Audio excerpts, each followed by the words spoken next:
Messiah, అందరికీ వందనాలు. నేను మీ అభిషేక్. ఎలా ఉన్నారు? బాగున్నారా? పొద్దున్న లెగిచారా? ప్రార్థన చేసుకున్నారా? వాక్యాన్ని ధ్యానించుకున్నారా? నడుచున్నాను. ఒకవేళ ఇంకా ఎవరైనా ప్రార్థన చేసుకోకపోతే ఉన్న పాటను మోకరించి ప్రార్థన చేసుకొని వాక్యాన్ని ధ్యానించుకోవాలని తెలియజేస్తుందని బిడ్డలారా. తద్వారా దేవుడు మీతో మాట్లాడే మిమ్మల్ని ఆశీర్వదించి మిమ్మల్ని విశ్వాసతలో, ఆత్మీయతలో మరింత బలపరుస్తారని తెలియజేస్తూ ప్రతిదినము దేవుని వాగ్దానం అనే ఆత్మీయ కార్యక్రమంలో వాగ్దానం చదువుకున్నాం. నేను చదువుతున్నాను. ఆయన యందు విశ్వసించు వాడెవడను సిగ్గుపడడని లేఖనము చెప్పుచున్నది.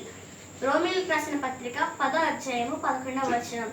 గనుక దేవుడులారా, ఈ వాగ్దానాన్ని బట్టి మనం ఏం తెలుసుకోవాలంటే, మనము ఎవరి యందు విశ్వాసం ఉంచాలి అంటే మన ప్రభువైన యేసుక్రీస్తు వారి యందు మనం విశ్వాసం ఉంచితే మనం శ్రమల్లో ఉన్న, ఇబ్బందుల్లో ఉన్న, ఇరుకుల్లో ఉన్న, కష్టాల్లో ఉన్న, మనం ఎట్టి పరిస్థితుల్లో ఉన్నా కూడా మనను సిగ్గుపరచనీయని తెలియజేస్తుంది బిడ్డలారా. మరి దేవుడు మనం ఏ విధంగా ఉంటే మనల్ని సిగ్గుపరచనీయుడు అంటే మన ఆయన యందు విశ్వసించి ఆయన ప్రార్థన చేసి ఎల్లప్పుడూ ఆయన స్తుతించే వారిగా ఉంటే ఆయన మనల్ని సిగ్గుపరచనీయని తెలియజేస్తూ దేవుడి మాటలు దీవించుగాక. ఆమె ప్రార్థన చేసుకున్నాం. స్తోత్రం యేసయ్యా, ప్రతిదినము దేవుడి వాగ్దానం ఆత్మీయ కార్యక్రమం మాకు ఇచ్చారు. మీకు వందనాలు.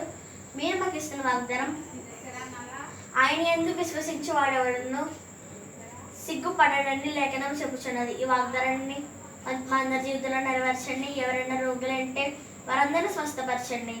ఎవరైతే ఇద్దరు పుట్టినరోజుల పిల్లలు జరిపించుకుంటున్నారో వారందరినీ ఆశీర్వదించండి. అనేక మంది పుట్టినరోజులు పిల్లలు జరిపించుకోవాలో సహాయం చేయండి.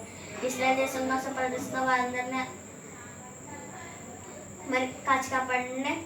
మరి యుద్ధాన్ని ఆపండి. అని మన ఊరి గురించి ప్రదర్శిస్తున్న వారందరినీ కూడా సమాధానపరచండి. ఎంతమంది సేవకులు సంఘాలు ఉన్నాయి వారందరినీ కూడా ఆశీర్వదించండి, కాచి కాపాడండి. మరి ఎవరైనా రోగులంటే వారందరినీ స్వస్థపరచండి. ఏసునామములో అడుగుచున్నాము తండ్రి, ఆమేన్. గనుక దేవుని బిడ్డలారా, ఈ వాగ్దానాన్ని మీరు పొందుకున్నారు కనుక లైక్ చేయండి, షేర్ చేయండి, సబ్స్క్రైబ్ చేసుకోండి, మంచి మంచి కామెంట్స్ పెట్టండి. దేవుడు మిమ్మల్ని దీవించును గాక. ఆమేన్.